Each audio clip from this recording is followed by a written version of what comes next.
So the international break is finally over, and that means Liverpool are back, and so of course is Arne Slot, talking about his side's trip to Burnley this Sunday. So we've been at the AXA Training Centre just over there to hear from him, and of course it's not just a preview for Burnley, it's the first time we've had the opportunity to speak to the managers since the transfer window closed, and what a transfer window it was for Liverpool. So an awful lot to discuss in this press conference, and I have to start, of course, with the fact we got the opportunity finally to speak to him about the signing of Alexander Isak. And in the general questions about the transfer business, of course, Isak was mentioned in there. He did say the thing that would please me most with deadline day specifically is getting the deal for Alex over the line. Richard, the ownership, everyone worked so hard, so he's really, really pleased to get that one, of course, because it was a big deal, wasn't it?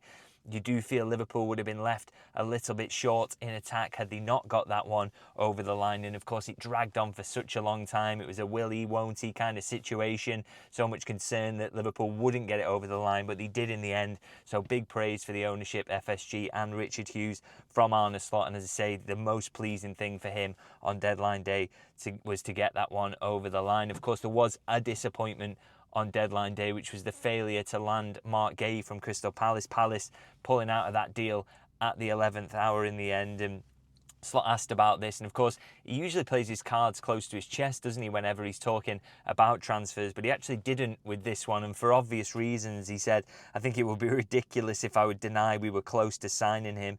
These things happen in football. And he went on to say that, look, you look at our performance against Arsenal, Virgil and Ibu were both fantastic. Joe Gomez also, when he came on. We've got Leone, who has just made it into the Italy squad as well. So he said it's not exactly like we are short at centre-half at the moment. That's not the real disappointment. It's just that we really liked Guehi and we would have liked to sign him. I mean, of course, he was asked about the possibility of then signing Guehi in the future. There's the chance, isn't there, that Liverpool do go back in January. That has been kind of semi-ruled out, but you never know in football. And of course then the summer window when he would be available on a free transfer, and all he would say on that, Arne Slot, was let's see what the future holds. So very cryptic, but we got the impression from his answer very much that he was very kind of keen on the player, really liked him, and he wasn't scared to mention that really. And he also said, look, he's in a good place at Palace, just won the FA Cup, won the Community Shield, so he was very respectful of them, but I don't think he hid his admiration for the player at all. So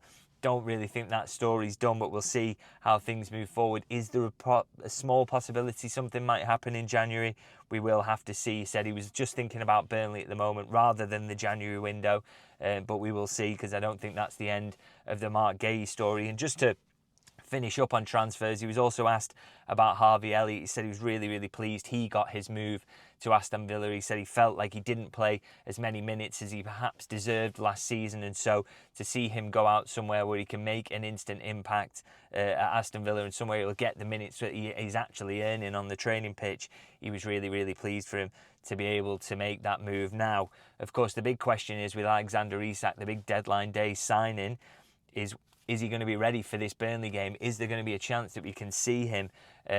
Now, I have to say, Slot made that seem kind of slim with his answers on this. He said, first of all, the Swedish manager, Jon Dahl Tomasson, deserves a big compliment because he has one of the best strikers in the world, if not the best, but understands if he plays two 90 minutes over the international break, he will be injured multiple weeks. So he only made a brief sub-appearance, I think around 20 minutes or so, in Sweden's second game, which they lost to Kosovo. He did look sharp, but it just shows you, and I think what Slot is saying there, he really isn't at peak fitness at the moment. He's missed so much of pre-season.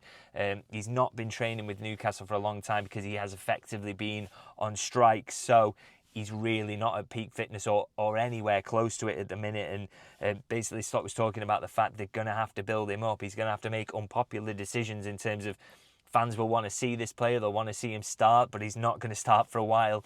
And when he does appear, it's going to be for very few minutes. And then when he does reach a start, he's probably going to have to get dragged off early as well. So it's a really slow process, I think, really, that we're going to see here. And Arne Slot was really warning against the idea that you're going to see the best of Alex Isak, or even much of Alex Isak, very early in his Liverpool career. So we'll see, can he make that sub-appearance against Burnley? Maybe, 10, 15 minutes maximum, really, I would suspect, is all he'd get. I also think, really, that between now and the next international break in October, is just a period for building him up. I would almost be surprised if he starts a game in that period, because, like I say, he's missed so much football, and the manager's very keen, isn't he, to get players as fit as possible before he uses them. You think about Chiesa's struggles to get in and around the team last season, particularly in that first part of the season when he wasn't quite fit and wasn't at the standards of fitness they expect. So it might be a little while till we see an awful lot of Alex Isak, which is a bit of a shame. But of course, as the manager said, he's been signed for 6 years, not for the next 2 weeks. So a little bit of patience on that front, and hopefully we can get 15 minutes or so out of him at Burnley. Now, in terms of the other team news, bit of a blow here in that Curtis Jones is ruled out of this one. Slot revealed he did pick up a slight injury against Arsenal. Didn't really give too much details around what that injury was and how long you're looking at that he will be out, but he just suggested he's going to be out for the Burnley game at the moment. And you say with Curtis Jones, it's just one of the small concerns about him, isn't it? He does pick up these niggling injuries, and I wrote a piece on him in the international break on my Substack, davidlynchlfc.co.uk, if you want to read that, talking up just how important he is to this squad and what a role he can play this season. But of course, he has to stay fit to do that, and a little bit of a blow on that front in terms of him missing the Arsenal game. But better news on Jeremie Frimpong. He is fit and available now. He trained with the under-21s over the international break, so he's been in training pretty much all week and will join the first team in terms of training this week as well. So really, really good news in terms of boosting the options at right back, along with the fact that Conor Bradley played a lot of football for Northern Ireland over the break as well to get his fitness up. And I think on Frimpong, you have to compliment the staff, don't you? Because they noticed that hamstring injury very early.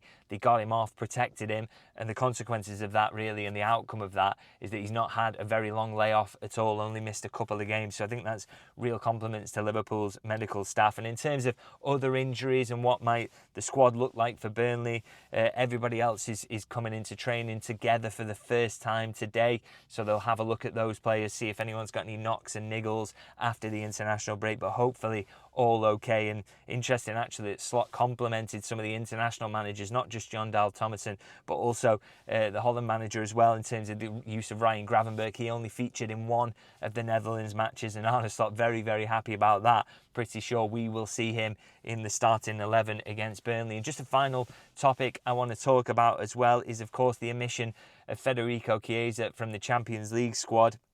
Now, again, first time we've got to speak to Slot since that decision was taken, and he described it as one of the most difficult things you have to do as a manager. He said, of course, he wasn't happy, but he gave me the answer that he will be there to help the team in the other cups and the league. So great attitude from Federico Chiesa to what will have been very disappointing news to hear that he was omitted from that Champions League squad. But we know, and we've seen this on the pitch whenever he's got on it for Liverpool, he is hugely committed, isn't he? And he wants to make as much of a success as his time at Liverpool as he possibly can. So I'm sure we'll see that big smile and that fully committed performance whenever he gets called upon. And who knows, maybe they'll need him to get a late goal against Burnley again. We'll have to see. Now I'm going to wrap it up there. I will be at Turf Moor on Sunday. Very much looking forward to that. Very much looking forward to seeing Liverpool back in action. In the meantime, if you want to catch that match review from Turf Moor, make sure you do subscribe. And of course, a like always goes a long way in terms of getting these videos out there. Really,